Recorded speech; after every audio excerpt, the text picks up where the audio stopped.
ఈనాటి కథా విశ్లేషణకు స్వాగతం. ఈరోజు మనం ఒక అద్భుతమైన, ఎంతో ఉత్కంఠభరితమైన పురాతన పర్షియన్ కథలోకి వెళ్లబోతున్నాం. ఒక సాధారణ కట్టెలు కొట్టుకునే వ్యక్తి ఊహించని భయంకరమైన పరిస్థితులను ఎదుర్కొని తన ప్రాణాలను ఎలా దక్కించుకున్నాడనేది ఈ విశ్లేషణలో మనం చూద్దాం. ఒక్కసారి ఆలోచించండి. ఒక సామాన్యమైన కట్టెలు కొట్టేవాడు ఏకంగా 40 మంది అత్యంత క్రూరమైన దొంగల బారినుంచి తన ప్రాణాలను ఎలా కాపాడుకోగలడు? కళ్ళు చెదిరే, లెక్కలేనంత సంపద కళ్ళెదుట కనిపించినప్పుడు మనిషి నైజం ఎలా మారుతుందనేది ఈ కథ మనకు చాలా స్పష్టంగా చూపిస్తుంది.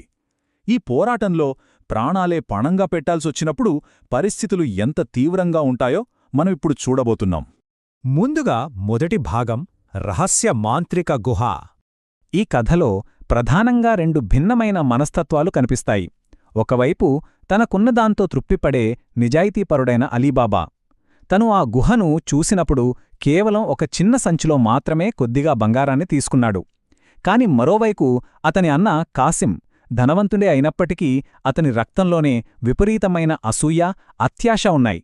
ఏకంగా 10 గాడిదలను తీసుకుని ఆ నిధి మొత్తం కొల్లగొట్టడానికి బయల్దేరాడు. అలీబాబా చెట్టుమీద డాక్కుని ఉన్నప్పుడు అసల కథ మొదలవుతుంది. దొంగల నాయకుడు ఒక పెద్ద రాయి ముందు నిలబడి ఓపెన్ సెసమీ అని గట్టిగా అరుస్తాడు.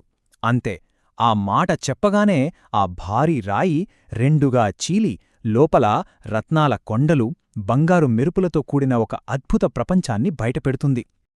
ఇక 2వ భాగం, రహస్యాన్ని ఛేదించడం. ఇక్కడ ఒక అదిరిపోయే ట్విస్టుంది. కాసిం భార్య వాడిన చింతపండు ట్రిక్కిది. అలీబాబా భార్య కొలత పాత్ర అడిగినప్పుడు అనుమానంతో ఆమె ఆ పాత్ర అడుగున కొంచెం చింతపండు అంటిస్తుంది. ఆ పాత్రను తిరిగి ఇచ్చినప్పుడు దానికి అంటుకుని ఉన్న బంగారు నాణాన్ని చూసి అసలు గుట్టు కనిపెడుతుంది. ఒక చిన్న గృహ అవసరం కథను ఎంత అద్భుతంగా ముందుకు తీసుకువెళ్ళిందో మనం ఇక్కడ గమనించవచ్చు. 3వ భాగం, కాసిం ప్రాణాలు తీసిన అత్యాశ. గుహలోకి వెళ్లిన కాసింకు ఆ బంగారం చూడగానే మతిపోతుంది. ఆనందంతో, విపరీతమైన లోభంతో బయటికి రావాల్సిన మంత్రపదాలనే మర్చిపోతాడు. టెన్షన్లో కంగారు పడుతూ open barley, open rice, open corn అని పిచ్చిపిచ్చిగా అరుస్తాడు. ఈ గందరగోళం వల్ల అతను నేరుగా ఆ క్రూరమైన దొంగలకు దొరికిపోతాడు. కాసిం పట్టుబడిన తర్వాత ఉత్కంఠ తారాస్థాయికి చేరుకుంటుంది.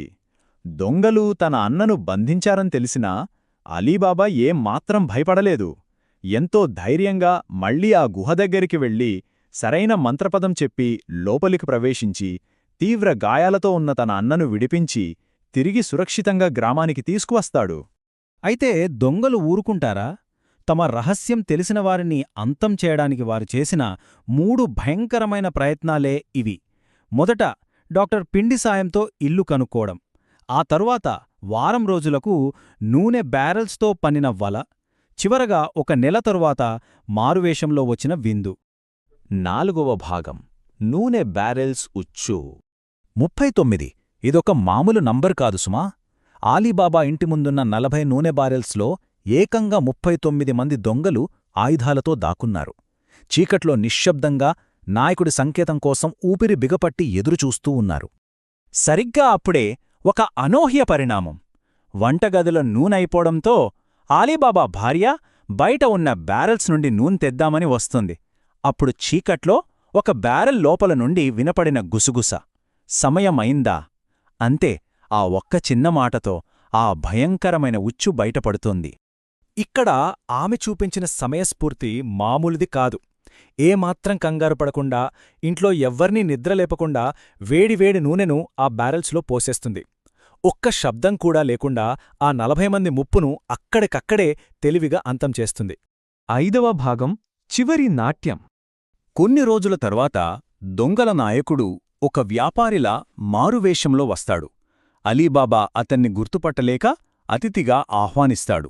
కాని అతని భార్య మాత్రం ఆ మారువేషంలో ఉన్నది ఎవరో ఒక్క చూపులోనే పసిగట్టేస్తుంది. కండబలం కంటే బుద్ధిబలం ఎంత గొప్పదో ఇది తెలియజేస్తుంది. ఇప్పుడు తన ఇంటిని కాపాడుకోవడానికి ఆమె వేసిన అద్భుతమైన మాస్టర్ ప్లాన్ ఏంటంటే, ఒక నర్తకిలా ముస్తాబై అద్భుతమైన పర్షియన్ నాట్యం చేస్తూ ఆ దొంగల నాయకుడికి ఎలాంటి అనుమానం రాకుండా పద్ధతి ప్రకారం నెమ్మదిగా అతని దగ్గరకు చేరుకుంటుంది. ఇక క్షణాల్లో ఎవరూ ఊహించని ముగింపు. తన దుస్తుల్లో దాచుకున్న కత్తిని మెరుపు వేగంతో బయటకు తీసి ఆ నాయకుడి గుండెల్లో దించేస్తుంది. ఆ ఒక్క దెబ్బతో ఆ దొంగల బీభత్సం శాశ్వతంగా ముగిసిపోతుంది. చివరిగా 6వ భాగం నిజమైన సంపద మరియు గొప్ప వారసత్వం. ఈ కథ మొత్తాన్ని ఒకసారి గమనిస్తే ఆ గుహలో దొరికిన చల్లటి బంగారం నిజమైన సంపద కాదు కదా, నిజాయితీ, ఆపదలో వాడుకునే వ్యూహాత్మక జ్ఞానం మరియు మంచితనం. ఇవే బంగారానికంటే ఎన్నో రెట్లు విలువైనవని ఈ కథ మనకు చెబుతోంది. ఆలీబాబా కూడా ఈ నిజాన్ని అక్షరాలా నమ్మాడు. తన అన్న ఎంచుకున్న అత్యాస మార్గాన్ని పూర్తిగా వదిలేశాడు. దానికి బదులుగా ఆ సంపదను పేదలను ఆదుకునేందుకు, బావులు త్రవ్వటానికి మరియు తన గ్రామాన్ని అభివృద్ధి చేయటానికి ఉపయోగించాడు. ఇది మనకందరికీ ఒక పెద్ద ప్రశ్న మిగులుస్తుంది. అంతులేని బంగారం కళ్ళెదుట ఉన్నప్పుడు నాశనం చేసే అత్యాశకు బానిసలవుతామా, లేక నలుగురికి ఉపయోగపడే ఒక గొప్ప వారసత్వాన్ని వదిలివెళ్తామా? ఇంతటి ప్రలోభాన్ని మనం ఎలా జయిస్తామనేది ఆలోచించాల్సిన విషయం. సరే, ఈనాటి విశ్లేషణ మీకు నచ్చిందని ఆశిస్తూ మరో ఆసక్తికరమైన కథతో మళ్ళీ కలుద్దాం.